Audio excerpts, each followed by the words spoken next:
Je, unajua kuwa 90% ya watu wanaovutia sana hawajijui? Unaweza kuwa unatembea barabarani ukijiona huna thamani, kumbe watu wanageuza shingo zao kukutazama kwa sababu ya mvuto wako wa asili. Leo, sitakupa sifa za uongo, nitakupa ishara 6 za kisaikolojia zinazothibitisha kuwa wewe ni hot kuliko unavyofikiria.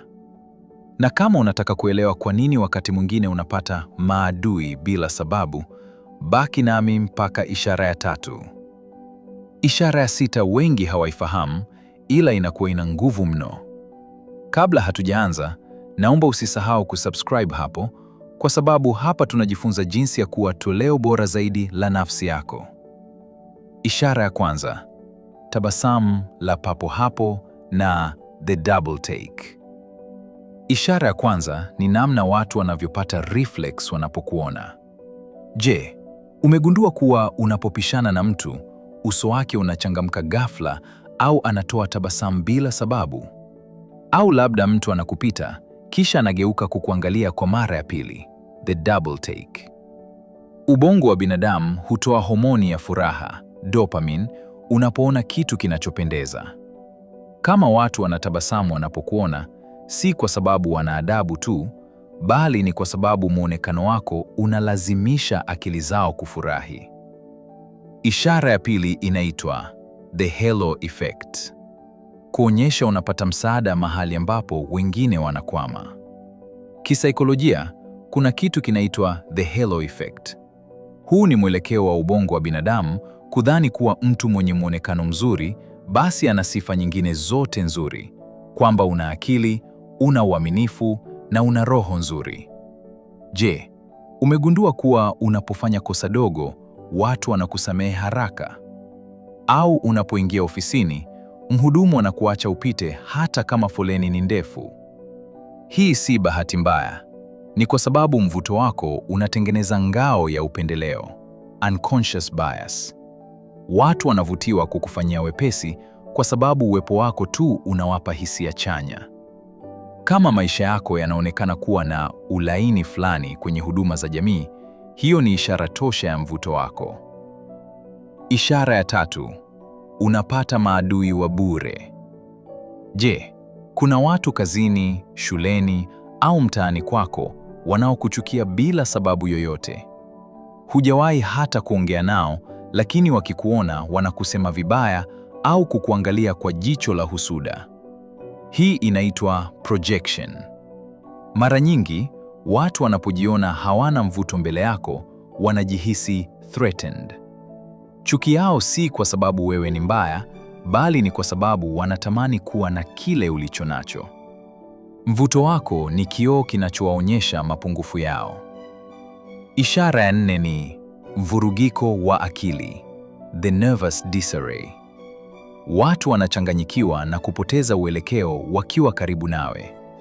Je, umewahi kuongea na mtu na ghafla akaanza kudondosha funguo, au akamwaga kinywaji chake, au labda akaanza kuongea sentensi zisizo na mwanzo wala mwisho? Hiyo inaitwa nervous attraction. Mvuto wako ni kama nguvu ya umeme. Unawafanya watu wawe na shinikizo, pressure, ya kutaka kupendeza mbele yako. Wanahofia kufanya makosa, na hofu hiyo ndiyo inayowafanya wafanye makosa zaidi. Kama unajikuta mara kwa mara, watu wanashindwa kukuangalia machoni moja kwa moja, au wanajiuma ulimi, usidhani wanakuogopa. Wanazidiwa na uzito wa mvuto wako. Ishara ya 5 inaitwa eye contact inayovuka mipaka. Watafiti wanasema kuwa binadamu hutazama vitu visivyovutia kwa sekunde chache sana, lakini hutazama vitu vinavyovutia kwa muda mrefu zaidi. Kama unajikuta mara kwa mara unanasa macho ya watu, iwe ni kwenye basi, kwenye foleni au kwenye mkutano, na wanachelewa kugeuza macho yao, hiyo ni ishara kubwa. Macho hayadanganyi. Kama ulimwengu unakukodolea macho, ni kwa sababu una sumaku fulani inayowafanya washindwe kuacha kutazama.